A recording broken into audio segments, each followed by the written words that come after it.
tarde. Este é o programa Boa Performance, um programa sobre saúde, qualidade de vida e bem-estar. Eu sou a doutora Josiane Paula Vascon, sou médica do esporte e nutróloga. Você nos acompanha todas as sextas-feiras, às 17h, através da TV Grande ABC, canal 3 da NET, e ao vivo através das redes sociais, Facebook, TV Grande ABC, e Instagram, @ABC Repórter, e o meu, @Josiane Vascon. Hoje o nosso assunto é de interesse geral, assunto muito importante. Nós vamos entender a relação emocional que temos com os alimentos e algumas dicas de como controlar isso daí. Nós estamos recebendo a psicóloga Silvia. Eu gostaria muito de agradecer o aceite do convite e a sua presença hoje aqui. Eu que agradeço a oportunidade de abrir esse espaço para a gente falar sobre um assunto tão importante e agradecer também a TV Grande ABC. Estou muito feliz de estar aqui, muito obrigada. Que bom, então vamos apresentar a Silvia. A Silvia Regina Bortolucci Silva é psicóloga formada pela Universidade São Judas Tadeu, idealizadora do projeto Permita-se, que eu me apaixonei por esse projeto quando eu conheci, por uma relação mais gentil com o seu corpo, com a comida e com as suas escolhas. Psicoterapeuta clínica, com foco em comportamento alimentar, mindfulness, e utiliza o conceito mais específico do Mindful Eating, pelo protocolo Eat for Life. Daqui a pouco vocês vão entender todas essas palavras, o que elas significam. Bom, Silvia, vamos começar então falando um pouquinho, como que você vê essa relação das pessoas com o alimento? Então, Josi, eu vejo hoje, ainda mais pelo que eu ando estudando, pelo que eu ando praticando com as minhas pacientes no consultório, hoje a gente nunca se falou tanto sobre comida, né? Verdade. A gente nunca falou tanto sobre o que pode, o que não pode, deve ou não deve. Essas listas são inúmeras, cada vez mais. E aí, diante dessas listas, eu percebo que existe um movimento que as pessoas querem cuidar da alimentação, mas a grande maioria pensando num objetivo específico, que acaba sendo o objetivo em emagrecimento. Muita questão estética relacionada com isso, né? Exatamente. E aí, quando a gente foca o cuidado com a alimentação, com o corpo, somente com este foco, a gente acaba vivendo o 8 ou 80, né? As pessoas acabam começando, eu vejo muito isso no consultório, você deve ver muito também. Sim, demais. As pessoas começam a cuidar da alimentação, ou elas começam vão na academia, querem movimentar o corpo.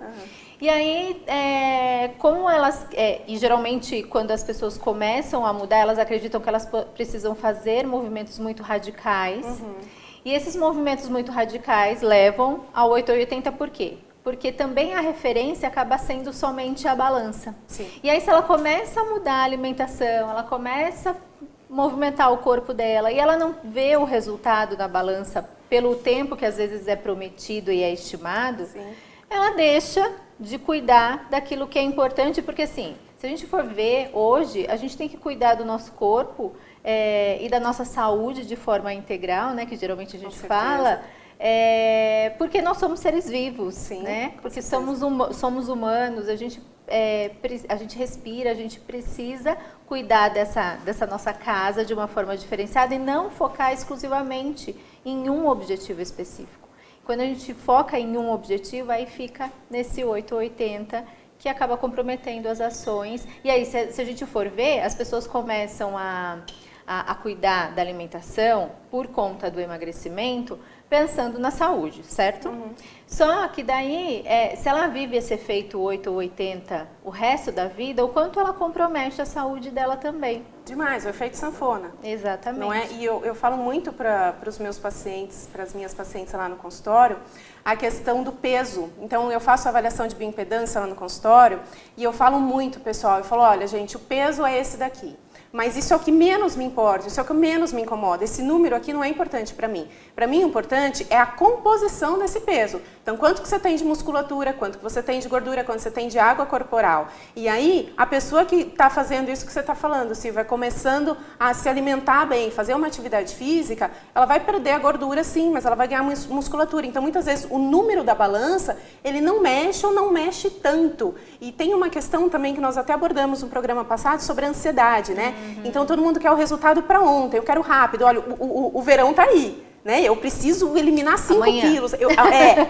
Né? Só que faz quanto tempo que você está acima do peso, né? Eu falo pro pessoal. Então, uma das primeiras coisas que eu abordo lá no consultório também, nessa questão do emagrecimento, é há quanto tempo que você se considera acima do peso. E a maior parte das pessoas tem isso muito crônico, né? Eu falo, então tudo bem, você não vai conseguir resolver isso em 1 mês, em 2 meses, em 3 meses, porque você traz um processo arrastado. E aí a importância de priorizar a saúde, né, priorizar a saúde e ensinar a pessoa a comer da maneira correta e não só fazer um monte de dieta restritiva, né, porque aí fica realmente o 880.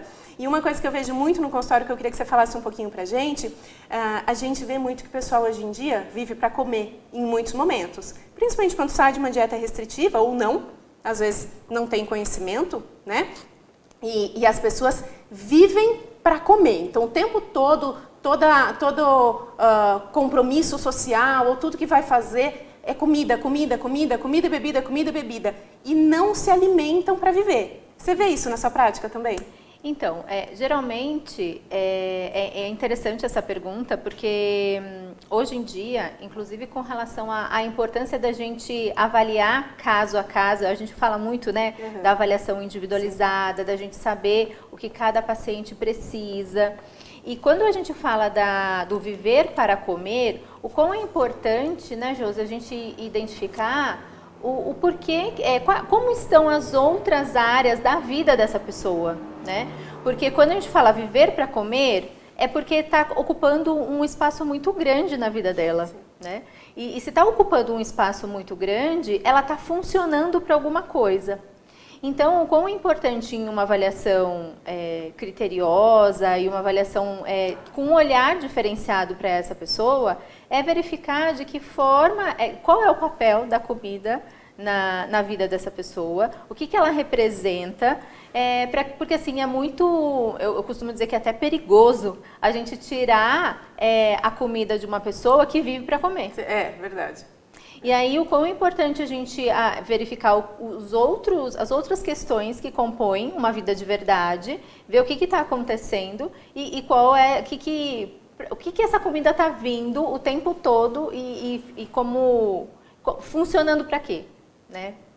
E se funciona para alguma coisa, se a gente tira essa funcionalidade, de repente é um regulador, inclusive emocional, muito importante para essa pessoa, né? Você acha que é impossível, então, desvincular? A pessoa ter uma relação menos emocional com o alimento? Então, Josi, eu acredito que quando a gente fala de comida, principalmente, nós somos seres humanos, sim, né? Se a gente falasse de robôs, eu costumo dizer para os meus pacientes, né? Se a gente fosse robô, a gente precisaria de combustível, ia lá colocar combustível, vamos embora, sucesso. Só que a nossa primeira relação com a comida, ela já foi muito associada ao afetivo, né? Então, desvincular isso é pedir para a gente não ser mais o que a gente é.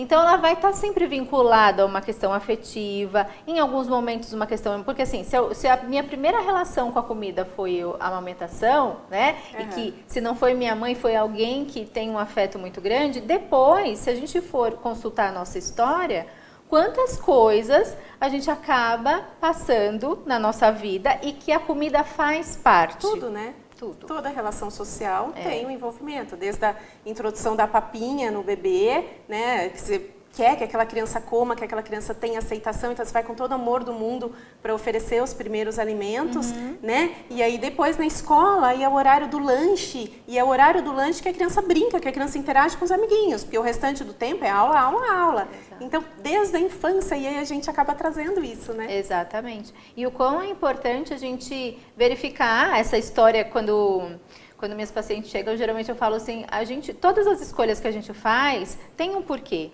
né? E geralmente está atrelada à história, à nossa história de vida. E quando a gente foca a nossa alimentação somente em um objetivo, sem considerar essa história que tem por trás, a gente perde a conexão com a nossa individualidade, com aquilo que faz sentido para a gente, né? E mais uma vez, você mencionou, às vezes a pessoa vem de dietas restritivas, o corpo acaba mandando mensagens o tempo todo para a gente. Né?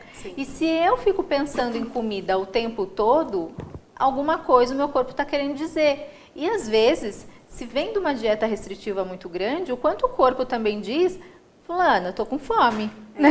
Com certeza. E aí eu fico pensando em comida o tempo todo, sinto cada vez mais culpa porque quero comer, sendo que na verdade é uma questão orgânica. O meu corpo está precisando de mais comida. Então acho que o importante de tudo isso é a gente conseguir entender a nossa real relação com a alimentação, a gente poder entender o que eu estou pedindo, o que eu estou precisando, e aí com base nessa questão que a gente não vai excluir o emocional, mas trazer um pouquinho mais do racional dessa nossa relação com o alimento, aí você traz pra gente o conceito do mindfulness, né? Essa eu acho que é a ideia. Explica pra gente um pouquinho, então, o que é o mindfulness? Então, na verdade, o mindfulness vem para...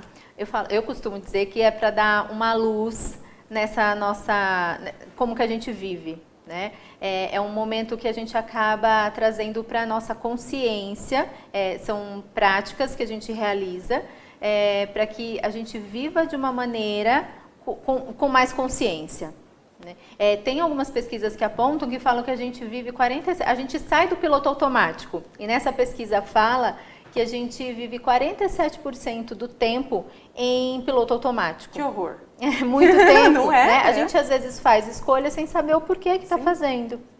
E isso ainda mais hoje em dia, que a gente vive essa vida alucinante, que tudo é muito corrido, tudo é muito rápido.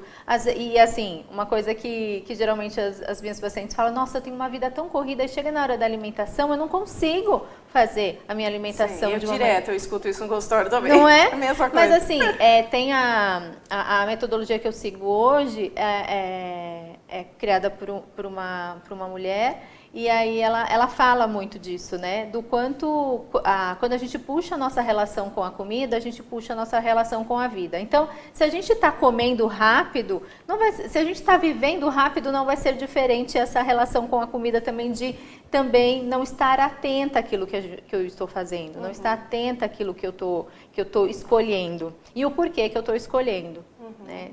E aí o mindfulness vem no caso, na utilização dessa prática no consultório, o mindfulness tem uma origem budista, mas a gente utiliza no consultório com contexto laico, e todas as práticas associadas com essa intenção, que trazer mais consciência, saber o porquê que eu estou fazendo o que eu estou fazendo. Que bom, que bom. Então vamos fazer o seguinte, nós vamos fazer um pequeno intervalo agora.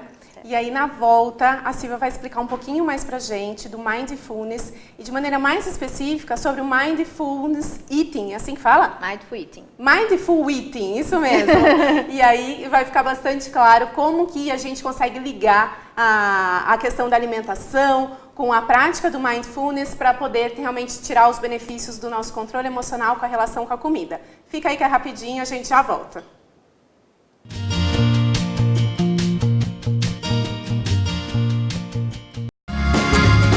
Viaje mais! Prepare-se para conhecer os mais belos lugares do planeta, de segunda a domingo em 2 horários, às 13h30 e à meia-noite, na rede NGT Canal 48 Digital e na TV Grande ABC Canal 3 NET.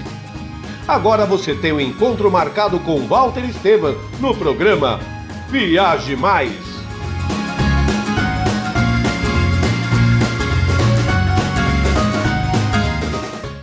Com a Juliana Flores, você está a um clique de deixar alguém ainda mais feliz. Entrega de presentes, flores e momentos únicos em até 3 horas em todo o Brasil.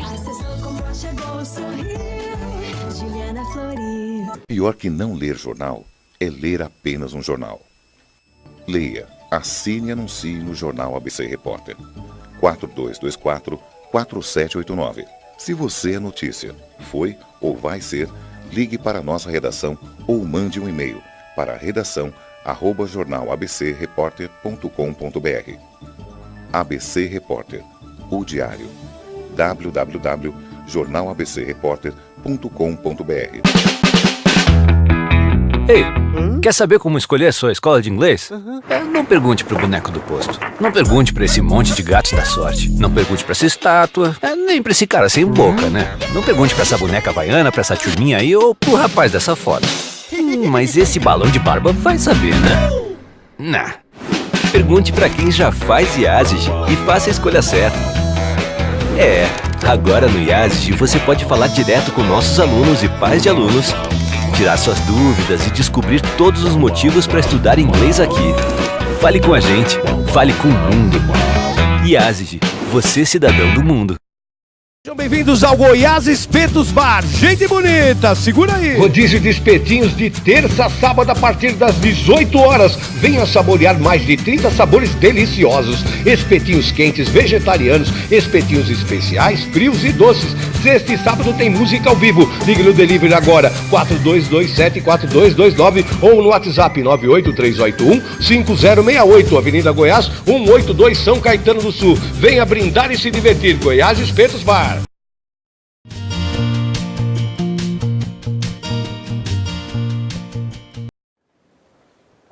Estamos de volta com o programa Boa Performance. Você nos acompanha pelo canal 3 da NET, pelas redes sociais e você ainda pode assistir esse programa, as reprises, todas as segundas-feiras às 21 horas pela NGT, canal 48, e aí vai para todo o Brasil. Você pode acompanhar também todos os programas através do meu YouTube, doutora Josiane Vascon. E lá você pode deixar dúvidas, sugestões e participar ativamente conosco. Hoje nós estamos recebendo aqui no programa a psicóloga Silvia. Ela está falando sobre a relação emocional que nós desenvolvemos com os alimentos, a importância disso, quanto que isso pode influenciar na qualidade de vida, na saúde das pessoas.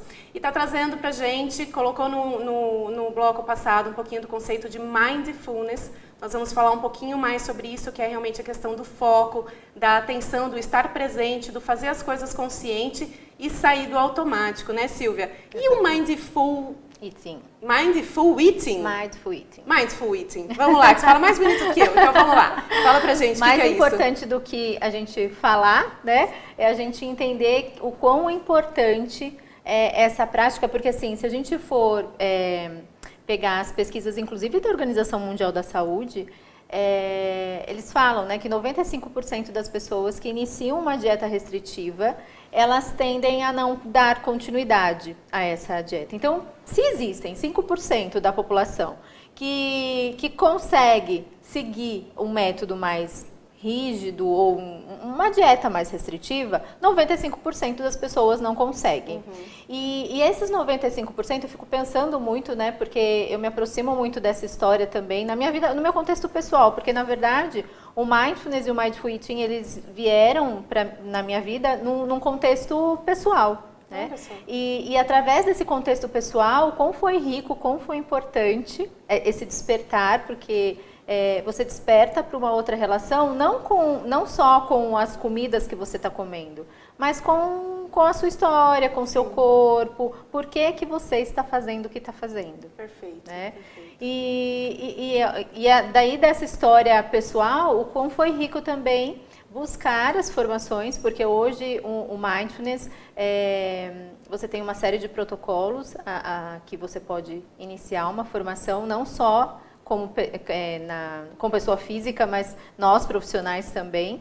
E o quão é importante nós profissionais a gente estar atenta que a importância da gente praticar isso também, né? Inclusive o pai do mindfulness, o Jon Kabat-Zinn, ele fala do quanto essa experiência, essa prática é de prática mesmo. Né? Eu falo, não adianta a gente pregar uma coisa e não fazer aquilo. Exatamente. Eu já vi muito profissional que fala, faça, mas quando você conhece a pessoa por trás, ela não faz nada daquilo. E era um dos meus questionamentos, inclusive anteriores a essas práticas, porque eu ficava muito inconformada de seguir uma dieta restritiva. E em alguns momentos, fala assim, gente, como é sofrido isso. Sim, né? Não tem dúvida. Como é custoso. E mais uma vez, se algumas pessoas curtem, outras não. E aí, como atender essas pessoas que não curtem? Como dar conta, até mesmo eu, na pessoa física, fazer diferente por mim? E aí foi muito enriquecedor, e agora, iniciando a formação aí, no próximo ano, a possibilidade de também não só utilizar no contexto clínico individualmente, mas em grupos, porque daí a gente pode levar para um número maior de pessoas. Perfeito, porque aí consegue ajudar muito mais gente, né? Exatamente. E às vezes a pessoa ela fica um pouco mais confortável de estar trabalhando em grupo do que individual, né? Às vezes fica um pouco envergonhada, né? E vendo que outras pessoas passam pelas mesmas condições, as mesmas dificuldades, e isso é encorajador também, né? Uma pessoa vai apoiando a outra, isso é muito gostoso. Porque quando a gente está sozinha, cada um na sua casa, cada um com o seu prato, cada um com o seu corpo, a gente acredita que, principalmente o que eu vejo hoje na clínica, no contexto individual, o quanto as pessoas acreditam que elas sofrem realmente sozinhas. Sendo que, na verdade, através desse movimento, a gente tem percebido o quanto os grupos vêm agregar muito valor, porque as pessoas compartilham das suas dores, apoiam umas outras e seguem aí construindo outros caminhos. Perfeito. E como que você acha assim que na prática, mais de maneira mais objetiva, como que esse protocolo, como que essa sua prática pode ajudar o paciente que vai lá no seu consultório, que te busca, que te procura, que tem essa dificuldade em relação com a alimentação? Cada protocolo tem tem detalhes muito ricos, né? Hoje, o protocolo que eu trabalho é baseado muito em olhar para os sinais internos. A gente, quando nasce, a gente volta lá à nossa infância novamente, quando a gente nasce, a gente tem reguladinho as nossas réguas de fome, saciedade e satisfação. Né? Tanto que outro dia mesmo eu estava conversando com uma amiga que acabou de ter bebê, ela falou: Silvia, quando a bebê mama, ela trava a boquinha, não entra mais nada aqui, né? Parece que ela fala, aqui não entra. Então a gente tem esses reguladores internos, só que com o passar do tempo, outras coisas acabam influenciando, né? E como a gente tem esses reguladores internos e existem atividades que a gente pode fazer para resgatar, e é um processo, né? Resgatar, mas respeitando o tempo, respeitando a forma de cada um e respeitando a história de cada uma, né? Porque as mulheres que geralmente chegam para mim, elas geralmente fizeram muitas dietas. Elas já fizeram muitas coisas que, assim, tudo que existe no mercado elas já fizeram. E o quanto isso acaba nutrindo dentro de cada mulher a culpa de não estar conseguindo conseguir o resultado que é prometido. Outro dia mesmo eu estava conversando com uma pessoa, ela falou assim: Silvia, eu até fiz exatamente o protocolo que me mandaram lá, me deram um kitzinho e eu fiz. E quando chegou no final, eu engordei 500 gramas. E aí o quanto isso acaba sendo... se a gente falar de saúde de forma integral, a gente acaba comprometendo outras questões aí, porque a gente espera um resultado, e o resultado associado exclusivamente na balança. E às vezes, quando eu mudo a minha alimentação, faço uma atividade física, estou dormindo melhor, outras coisas associadas à minha saúde, acabam trazendo benefícios, né? E se eu olho só para a balança, a tendência é falar: agora não vou mais... A maior parte das pessoas se decepciona. Exatamente. Porque é aquilo que eu estava falando também no primeiro bloco, né? O resultado de balança, ele não mostra a composição corporal, ele mostra um número de peso. E isso varia demais, né? Questão de água corporal, isso varia. Então, um dia que está mais calor, a pessoa pode estar mais inchada ou menos, né? E começa a fazer atividade física, ganha musculatura. E aí também a gente vê muito... Sabe que eu estou lendo um livro... não é um livro para médico, não é um livro profissional, é um livro para público mesmo. Você já escutou falar Mente Magra, Corpo Magro? Eu comprei nessas feiras que tem de livro, até bem baratinho. Eu falei: quer saber, eu vou ver o que fala esse livro. E esse livro aborda muito isso que você estava falando, a questão da mentalidade da pessoa. Né? Então, a pessoa que já passou por várias dietas, ela já vem com aquela certeza da incapacidade. Mais uma, eu não aguento, eu não suporto, eu não consigo, eu não vou seguir, eu vou estar acima do peso para o resto da vida, eu sou feia. Aquele monte de crenças que ela traz arrastando da incapacidade, da impossibilidade. Então, quando chega um novo profissional, ela até quer, ela até busca, ela até vai, mas cheia de crenças limitantes de incapacidade. Então, lá dentro da cabeça dela, parece que aqui fora diz, eu quero. Só que lá dentro diz, não, você não vai conseguir, você não vai dar conta. Vai ser mais uma tentativa. E a gente vê o quanto que a força do pensamento, o pensamento positivo, né, e o realmente se entregar a isso que você está falando, do mindfulness e do mindful eating, a questão do você saber o que está acontecendo, se conhecer. Eu acho que é muito isso, né? Se conhecer. E quando você fala do pensamento, o quão é importante falar que quando a gente pensa, nem sempre a gente gosta daquilo que a gente pensa, daquilo que a gente sente. E dependendo da forma com que a gente tende a cuidar disso, né? Por isso a importância de sair um pouquinho do piloto automático, de saber de que forma eu estou cuidando. Geralmente eu falo, e a funcionalidade dos alimentos também, que é aquilo que a gente estava conversando anteriormente. O quanto é importante verificar que, assim, nós somos humanos. Sendo humanos, as práticas que a gente realiza, a gente entra num modo também de observar, da gente verificar como que a gente está. E às vezes a gente está de um jeito que a gente não curte, que a gente não gosta, que a gente... eu tenho relatos, inclusive, de pacientes que falam, Silvia, agora vem esse movimento da aceitação, a pessoa acha que ela... até a dificuldade, né, de entender o que é esse movimento da aceitação. Porque aceitar não é resignar, não é paralisar, não é não mudar. Muito pelo contrário, a aceitação ela tem um movimento muito grande. E só que é uma mudança respeitando os sinais internos dela, sabendo o quão importante, por que ela está fazendo o que ela está fazendo. Agora, no final do ano, as pessoas geralmente têm muito medo de se aproximar das ceias de Natal, do Réveillon, que vai colocar roupa, do biquíni.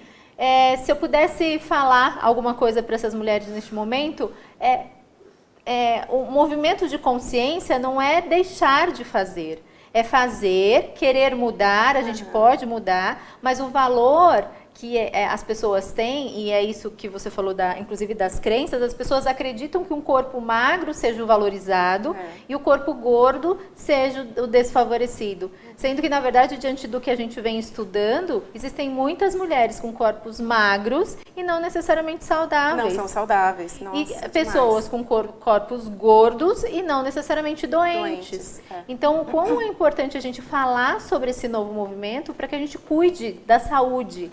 E essas outras coisas, essas outras mudanças que a gente deseja, que possa ser construída de uma maneira mais leve, mais gentil. Isso mesmo. Não só com o outro, mas com a gente. E acho que é assim que a gente tem que levar a vida, né? De maneira mais leve, mais desacelerada, né? Com um pouco mais de paz. Então, procurar se entender, se organizar, né? Acho que a organização ela é muito importante.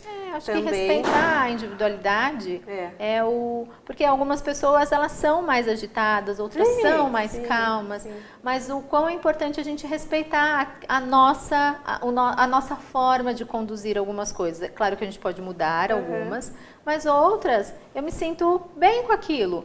E aí parece o quão é importante a gente respeitar também essa nossa forma de ser, nesse modo ser, mas ter consciência das escolhas que a gente faz. Podia ficar horas e horas e dias conversando com você, Silvia, mas nós não temos mais tempo. Mas você promete que você volta mais? Claro. Então vamos deixar uma dica para as meninas, para os meninos que estão nos assistindo final de ano.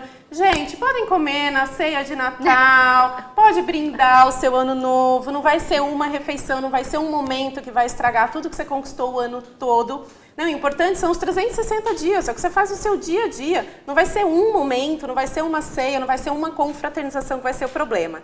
Né? Um Santo Natal. Faz parte, né? Oi, como? Um Santo Natal para todo mundo, uma boa passagem de ano, esse é o último programa do ano. Nós teremos na semana que vem outros encontros, mas eu queria desejar para vocês momentos de luz e que o ano de 2020 venha cheio de energias positivas. Até mais, um beijo.